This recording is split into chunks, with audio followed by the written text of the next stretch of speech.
Great. So, welcome to this episode of Brewed with Change. And thank you all for being here.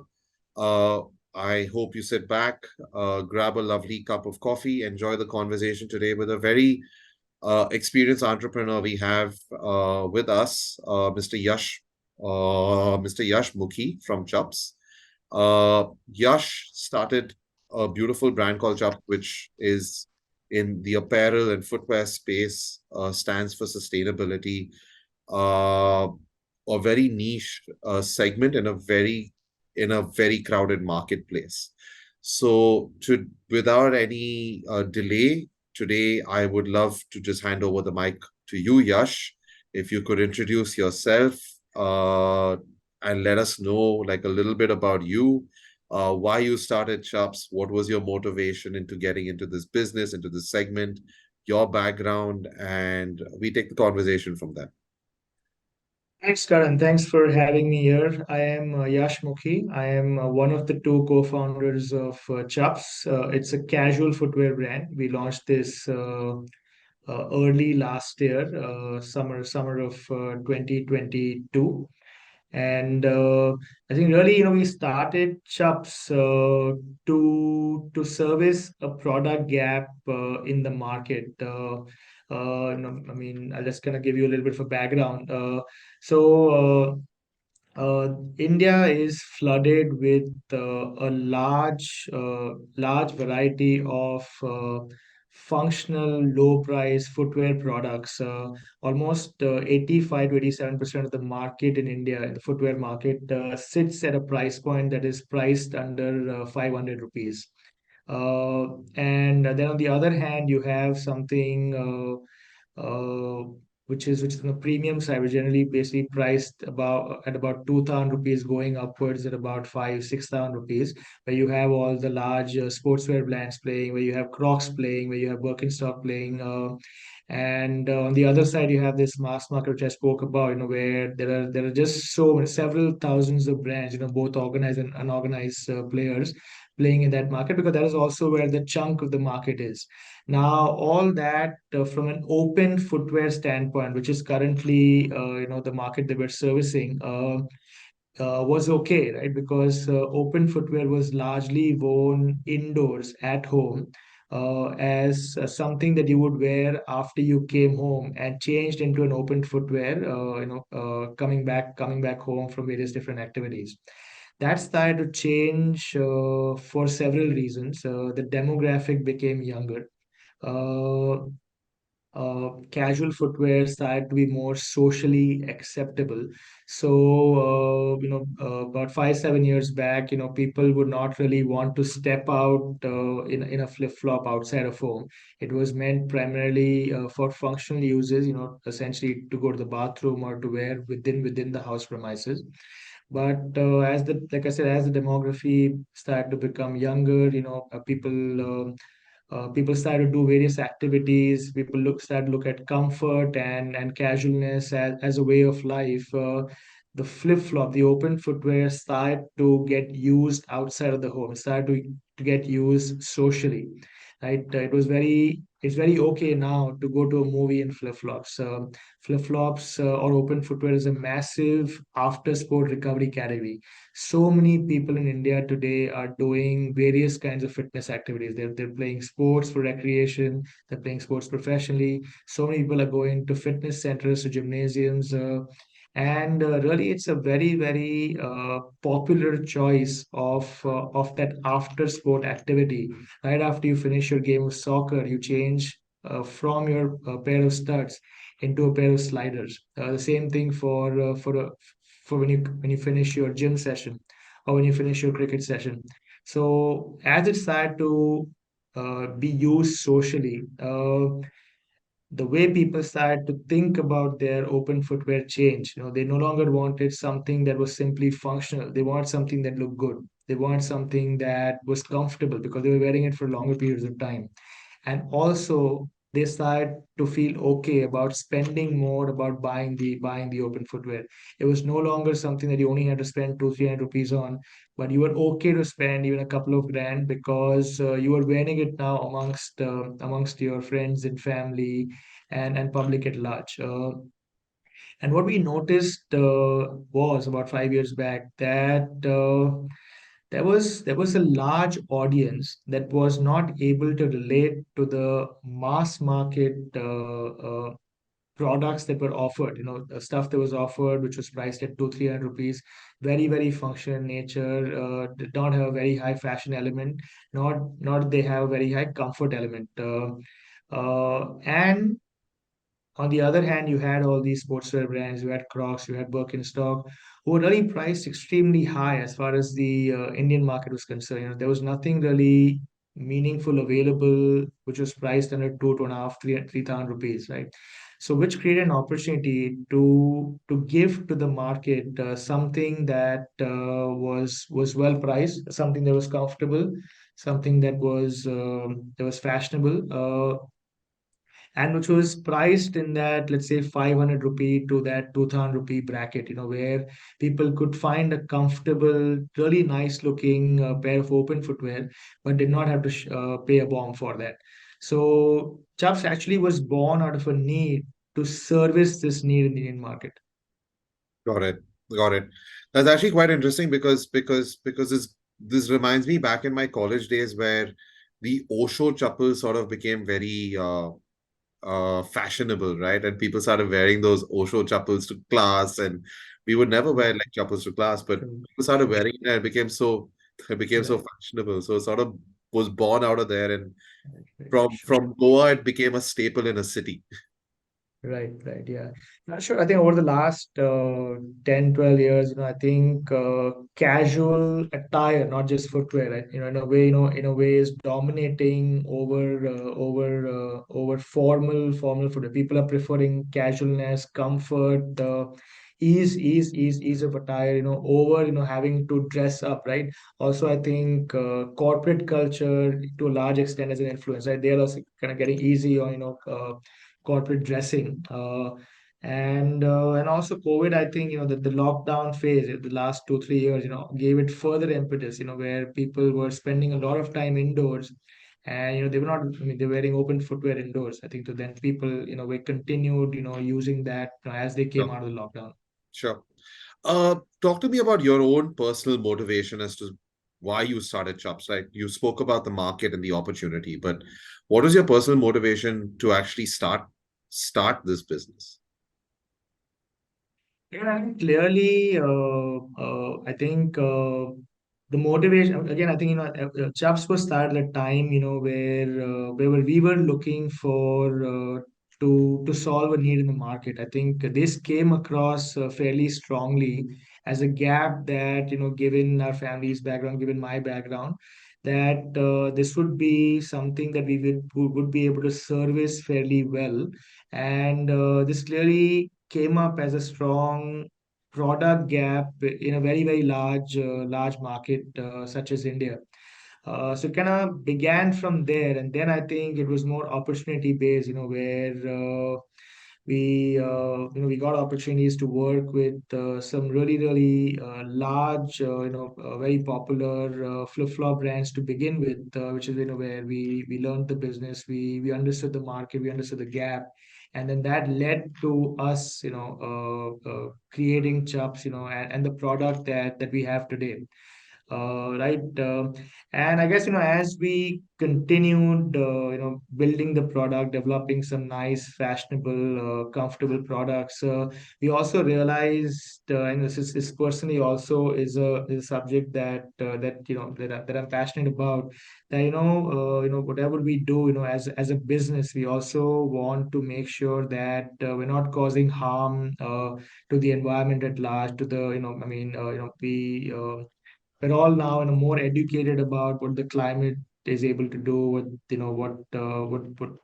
what you could say unethical or careless or irresponsible commercial behavior could do, to the environment as a whole. So personally, also, I'm a practicing vegan for over 5 years now, and this is something that I would say I'm extremely conscious about. I do follow it to the extent that I can, in terms of, choosing ethical food items, choosing ethical fashion items.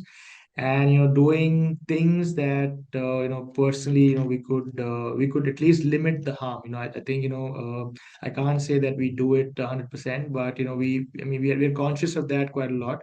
And I think that consciousness overall, even in a market like India, where you could say relatively the consciousness not very high, but it is certainly building. I mean, who thought a few years back that in about another year or so, in a market like India, largest producer of two-wheelers in the world, that we would not be able to drive a gasoline-driven two-wheeler in 2 years' time, right? But I mean, in a market like India, that has now got implemented. And I think fashion is next, right? I mean, it is also another industry that has a significant impact on what is not okay currently with what is happening with climate change, what is happening with the way the kind of things that are impacting our environment. And I think given that this personally is close to our heart, we decided to adopt this uh, this form of how we want to build the product, build the brand. So the brand also is 100% vegan. We've never used any kind of plastic packaging across any of our products. We are now at least partially using electric transportation choices, to bring goods in, send goods out, and we're consciously finding ways to make the brand more environmentally conscious and limit the damage that we cause by this. Of course, we are a consumption driven company, but we try to use products, use materials, adopt practices that are significantly now limiting the damage that we cause to the environment around us. So in that sense, we are choosing consciousness, and taking steps to become more environmentally conscious. That's they're extremely like interesting because it's like you rightly said, right? Consciousness is not very high today, but it is a segment of customers that is fast growing. Uh, how do you sort of get your brand position to these customers? And are these customers the biggest challenge that I always have explaining to people in this space is that listen, the customer demand is there. It's just about getting them the right product at the right time at the right price, right? So how do you get your customers to buy into the story or at least like approach them with this whole narrative that listen, make a more conscious choice even though you're operating in a market that's almost commoditized. Sure. So I think also see, Karan, I think we also look at this as an opportunity to distinguish from our peers, right? I think because I think at this time within our industry, not much is being done seriously to address climate change, to do things in an ethical, environmentally conscious manner. So in that sense, we also look at this as an opportunity to do something, and pioneer this effort within at least our industry. But again, I think, like I mentioned, I think exposure and education is increasing. There's so much more content out there today, especially digitally, for people to be exposed to. People are reading about this. So in that sense, consciousness definitely is growing. It's growing at a fairly fast pace. However, the market is extremely large. So I think one big challenge as a footwear brand that we face, like you said, is a commoditized market. Is the cost to be environmentally responsible versus not? I mean, if I choose a recycled material, if I choose a technology, if I choose a material, if I choose a process that is more environmentally beneficial at the moment, unfortunately, comes with a price. It's more expensive to do it versus it's more expensive to use a recycled material versus using virgin material, right? Which is formed by chemicals. So I think we're constantly trying to find ways. Uh, to be able to source and implement environmentally conscious choices in a be frugal about it, be more cost conscious, and because look, today the market, although I think the consciousness is growing, they're not willing to spend more if a like to like product is sustainable versus not being sustainable. Right, at this time, I think the market expects price parity, and at price parity, if something was sustainable versus not for a like to like product, they would choose sustainable product. Right, so there's a constant challenge to constantly innovate, in more on the sourcing side, Yeah. to be able to do things, to be able to change processes, to be able to become sustainable in areas that are not hurting the cost so much, because at this time the pricing power isn't available, and especially for a young brand like us, who's just trying to build the brand, see into the market. There is, you could say, a larger challenge on pricing. But I think, we still have been able to do a number of things, and I will outline those, where we are able to make our products a lot more sustainable. To give you an example, just next month, we will have our very first slider, which is essentially largely made with EVA, which is essentially plastic grains, uh, to be over a period of 9 to 12 months after usage, completely biodegradable, Oh, wow. without hurting any soil quality. Right, Wow. we have tested for this. We have now, global test results. We have made certain technological improvements. We've changed certain processes. We've changed the compounding, but we will be able to now, have a product that is now 100% biodegradable after it is junk over a period of 9 to 15 months. And and to all the listeners like out there, you heard that first here. So I'm assuming that this. I mean, we don't have that currently, at least in India, right? We don't have Yeah, this no, that's product. amazing. This will be a first for India. Additionally, also, we have a rubber flip flop, right? Which up until just recently was largely rubber, but was still, rubber plus EVA compound. We Yeah. have now been able to progress to a product that is 100% virgin rubber. Yeah. That's Right? actually, that's actually so interesting because for me at least, and I'm personally too, for me, I enjoy being by the ocean. I've done a lot of drives and cleanups of beaches, of underwater, of harbors, like etc. And the most amount of trash that I found is fashion, is waste cloth and waste footwear. And to me, it always is something where I've always asked myself the question is that why can't we just do better, right? And like of course when you're by a beach, flip-flops are just like synonymous to you being there. And there's such, like I go back to them being so commoditized that you just spend like a couple of bucks on them, and like you use them for a trip and you throw them away. Have you done something in terms of your products to just make sure that also people use them for longer, or created that awareness that hey, listen, let's use these products for a lot longer than it's just like than your typical, say, 3 months, 6 months out of a lifetime that they typically. Karan, I think we have an alternate solution, right? I think we are now able to deliver products, or offer products to our consumers, which at least solves the landfill problem. So if our products were junk, they will at least not end up in a landfill, and they will basically go through the natural biodegradation process. So in that sense, I mean, after use, at least it'll not create a landfill, and at least create that issue, right? Which is a significant carbon sink, you can say, Got right? it. And again, I think, look, like I mentioned earlier in this call, our business thrives on consumption, right? So I guess we're gonna creating really nice products for you to come and come and use. I mean, we're creating beautiful products. But what we're trying to do is at least make them responsibly, and and at Sure. least at the end of life, we're basically making sure that this will at least not create the landfill issue.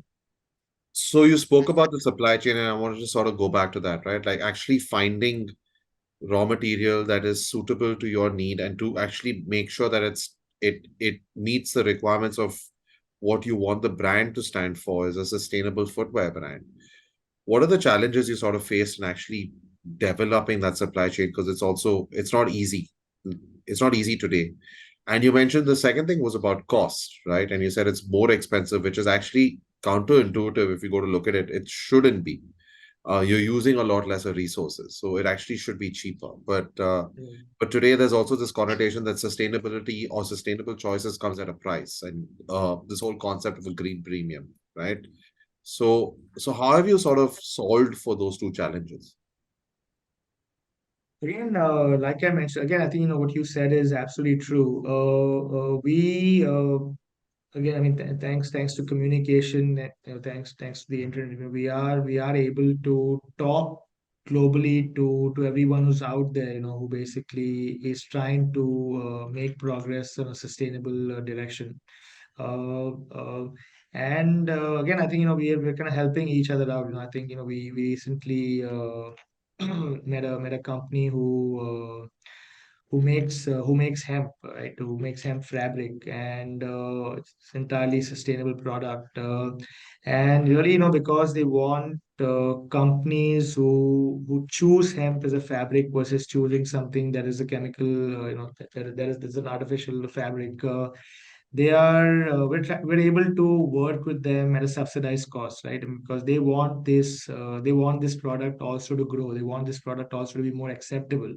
And really, to get started, we are able to work with our vendors, who are able to also share the cost with us, so that we can bring sustainable products out there in the market. So we are working closely with our partners. Our partners have been very supportive of what we're trying to do, what we're trying to achieve. And not just on the material side. We're also working with our transport partners, who are able to find innovative solutions. We're able to maybe share resources that they have. For example, the vehicle that brings our goods, let's say from the factory to our warehouse, is able to maybe do it on a shared basis, double up, along with another brand, so that we're able to, or we don't have to spend the price that we would be able to, that we had to that we would have to for a dedicated vehicle. So in that sense, we are able to share the cost, and which is what brings down, or at least makes the cost to transport each product, at least on par if you would do it with a gasoline driven vehicle, right? So Are you seeing those cost curves come down, like at least on the material side and also on I the think where we are currently, Karan, is we are able to keep it on par.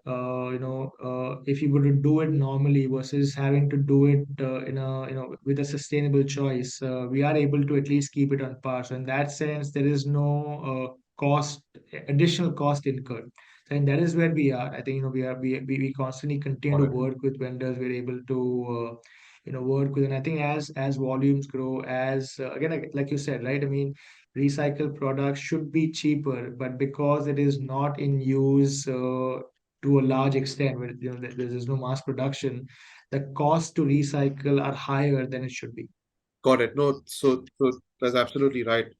Because I think once those volumes also build up, hopefully those costs also come down. But for your product, at least the value proposition to the customer is like, look, you've got a choice to make between two price points. I'm just giving you a more conscious choice.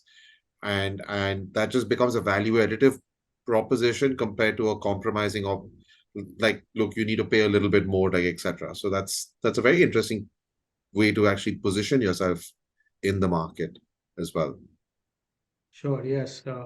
Yeah, absolutely. I think this is an ongoing effort, Karan. I think I think clearly, I think if you are able to if you're able to rationalize cost for sustainable product, I think this can be scaled up, to no end, right? Yeah. I think that is a limiting factor today, in my view. Since we're talking about scale, you've raised you've raised an institutional round like of funding. You've spoken to investors like us who love to use the word scale. So how has how so my first question is like, how are you perceiving this entire euphoria around climate tech and the climate opportunity per se, uh, in your view? And I personally believe that this is the way forward. I mean, I mean, at this time, maybe it sounds a little bit novel, or something that not everyone is doing. But I think it's a matter of time that this is going to be the way forward. This is, I mean, and I think we're already seeing it to a very large extent, both globally and in India, like I mentioned in the automobile space, right? I mean, it's going to come to our space. It's already coming in the Western world. There are now regulations around how you can produce, how you can dispose waste, within the fashion industry. And we're not very far away here in India, where we are going to be starting to be regulated around, our choices and whether they're sustainable or no, right? So I think I'm so glad, there is someone like a Green Frontier Capital who's taken the lead in doing what they're doing, in going in the right direction, because I think this is the way forward. I think I mean, and Yeah. I can see most of the ecosystem following suit in some way or the other. And like if I had to like ask you, like in your journey, you've faced hurdles, pitfalls, you've learned, like I'm sure, from many sort of experiences, before even starting Chops, which have formed your your way in which you run the business today. What would be those advice, or what would be those key points that you would probably give entrepreneurs who are just starting off their journey today, in terms of, listen, these are potential hurdles or pitfalls you should try and avoid? Just like two or three sort of simple things in your view. I think what I like to say, I think maybe this is very, very cliched, but I think in my personal experience, in my personal journey, building Chubbs, I think the one word that comes up, overwhelmingly is persistence. Right? I think especially young businesses, right? I think you have to be dogged, you have to be persistent. And I think if that persistence is very strong, I think generally things fall in place. What's that one thing that actually is that fire in your belly that keeps you going to the office every morning? Like even on those days when you're like, I just don't feel like going in today. What is that one thing that sort of motivates you to get back into the office and like persist? Thankfully, and again, I think this is just being true to myself. Thankfully, I really, really love what I do. So Yeah. thankfully, that is not a big challenge. I mean, there are enough things that, and it's so many things, right? I mean, I think the team that I work with, the product they were trying to build, there's just so much excitement around doing new things. Trying, meeting teams, spending time with them, the conversations that we have in the office. I think these are things that I look forward to on a daily basis. And again, I think I mean, I don't treat this as work. This is just it's part of life. And meeting the team, our conversations, building good product, trying to constantly, sustainability also is a big goal within our organizations, trying to make progress, in that direction as well. uh, but really, I think, again, I think like I said, it doesn't it's not something that I treat as going to work. It's something that has become a part of life, this, and it's something, a part of life that I enjoy. So And does that percolate down to the team? Like everyone sort of has a shared vision and the same motivation towards actually doing what they want to do, just like you. yeah, we all speak a lot. We're still not very, very large. We're at the moment about 15, 17 of us, and all of us sit out of a single office. I think that is another thing that we've consciously done. Where we all sit physically in the office. So we have a lot of FaceTime. We talk a lot. We So in that sense, I think we are largely, all of us, on the same page. Which so there's no confusion there. We're all talking the same language. You all want to do the same things, and we all have largely a common vision, for where we want to go with this brand. On that point, what is the vision for Chups? Where do you see this go to? Look, I think the broad vision is to make a lifestyle brand from India for the world. Okay. And this will be across footwear, or are you going to just like focus on flip-flops and It's sandals? a footwear first brand. Yeah. It's a casual footwear first brand. Like I said, no, we're clearly we will always be vegan. We don't believe in animal products, so it'll always be casual footwear largely.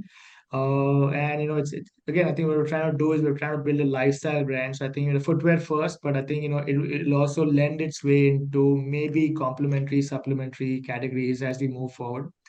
Uh, Already, and I didn't speak about this, but we are also working very closely with a number of sports franchisees.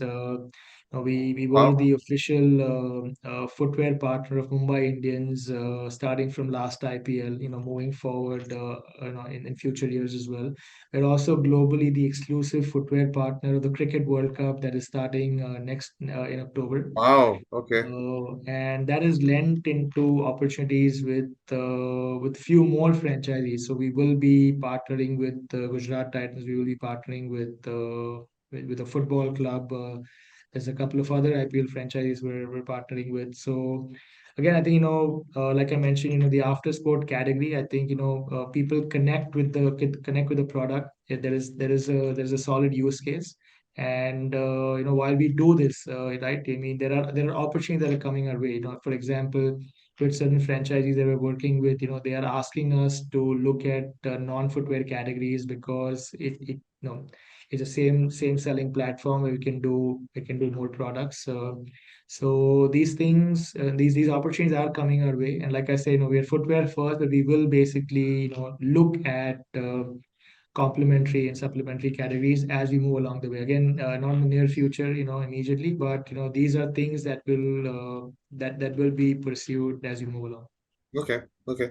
And how has now I know, like, of course, you're talking to someone at GFC, but how has the journey been with GFC as an investor on your cap table?